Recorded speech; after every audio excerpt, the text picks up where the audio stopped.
much for the invitation to be a speaker at the Economist Forum today and to speak about the future of money.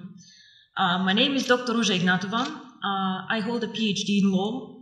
I have always been very interested in financial services and worked about 6 years with McKinsey in Eastern Europe, actually when the crisis hit us really, really bad. I was spending my time in Russia with Sberbank, and it was an interesting time. I want to speak today about, as I said, the future of money, the future of payments. And I am, how to say, a bit sad to listen to the speaker before me, who are having such a gloomy outlook, focusing on all the issues that the region faces, and showing us a future where we have to do a lot of catching up in Eastern Europe, a lot of work, a lot of tasks, a lot of issues. So I would like to take a bit of a different approach. I would like to show people that Eastern Europe can innovate, that Eastern Europe can bring growth, that we are not just a follower country catching up, but actually that we also can show the world that we can do a lot. Our company, which is very young, 1.5 years old, actually writes history currently with cryptocurrency. Onecoin currently reached a market capitalization of $1 billion 3 days ago, which makes me extremely proud. And we have a network of 650,000 users, over 190 countries, and we come from Eastern Europe.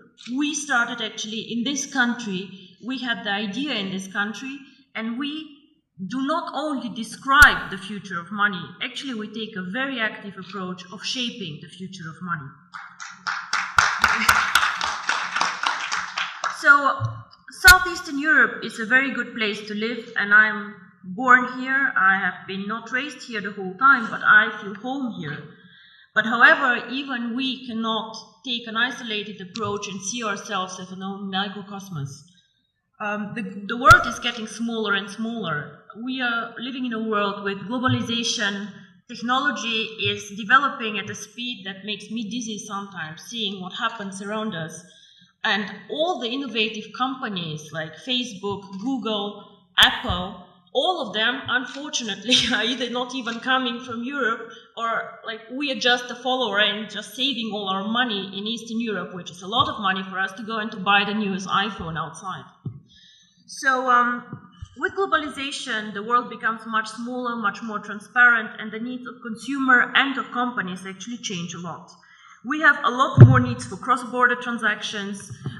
Even as a simple customer, I have to do a lot of shopping, a lot of things outside my country. So, of course, this is a need that we need and we have to address with a company. So, what is the future of money? In my opinion, the future of money, or a big part of the future of money, will be outside the banking system as we know it today. Traditional businesses either will change or new entrants will come in the market. One of the most spectacular entrants that I've been following now for about 5 years is Bitcoin. Now, Bitcoin is a cryptocurrency, the first cryptocurrency, the biggest cryptocurrency currently. And these people who created Bitcoin, nobody officially knows who they are, have my fullest respect for the innovation, disruption, and value creation that they actually did to the financial market. Of course, wherever there's value creation, speculators come, and a lot of turmoil can happen, but these people created something new and something really exciting. Bitcoin and the blockchain technology, which makes financial services independent from governments, independent from regulators even, and independent from banks as we know them, already starts changing the world we live in.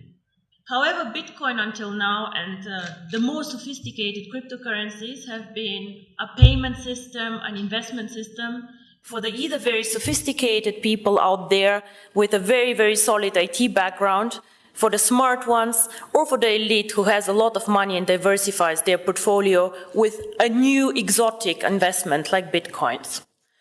The market is still not very big, with a market capitalization fluctuating between 2 and 3 billion, transactions happening every day about 200 million euro.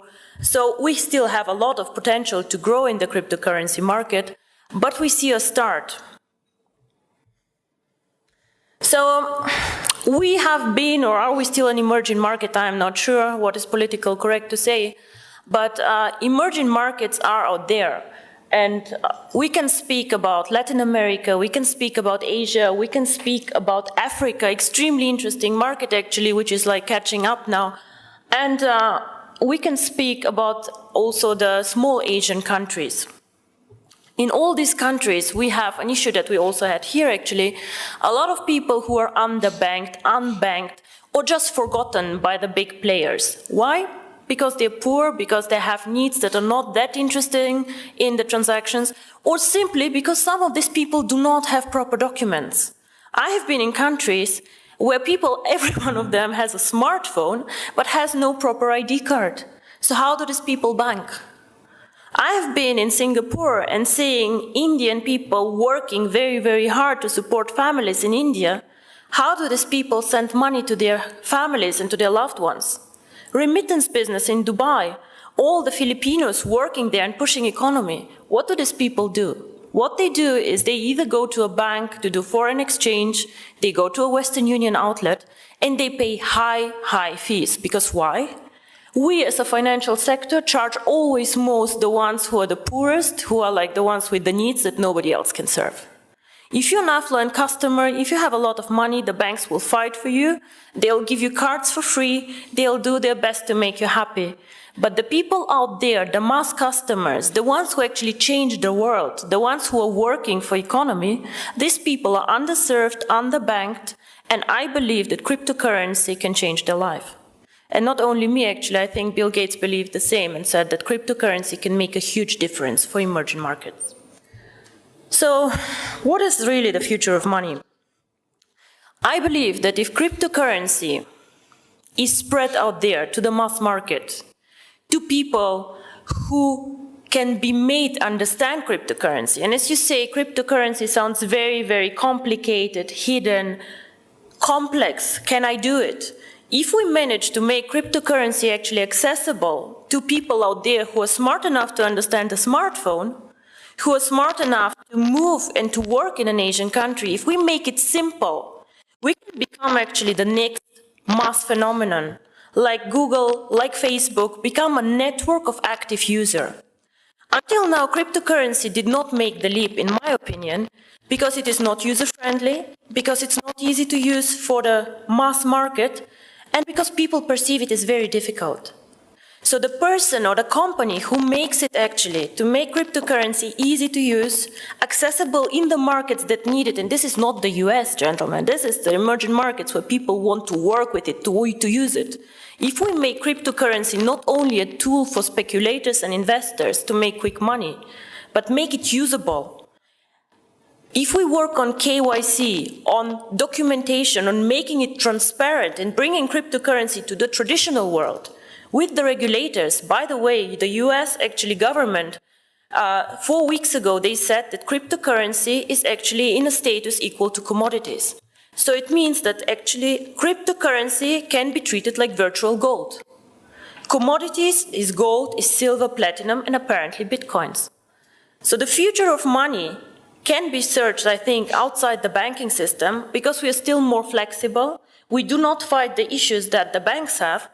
And because we think that the next big thing is based on technology, on the internet, and on the network phenomenon that we see in all these big companies out there. I think if we manage to provide a consistent strategy, a case to use the currency, and an easy access, which is aligned with the regulators out there, transparent, safe, cryptocurrency can actually be one of the preferred methods of payment, and not only bank transfers, card transfers, and all the traditional ways that we deal money with.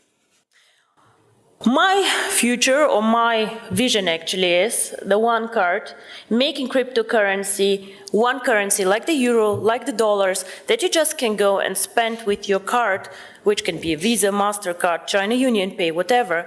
Make it a real currency that people just can go and spend out there. I have done my job whenever all of you can go with their card and just spend $1 for a dinner. This is when cryptocurrency actually became real for me. And I'm very, very curious how the next 2 to 3 years will work out for all of us. And I hope I'm right, that the future is with technology and with us. Thank you very much.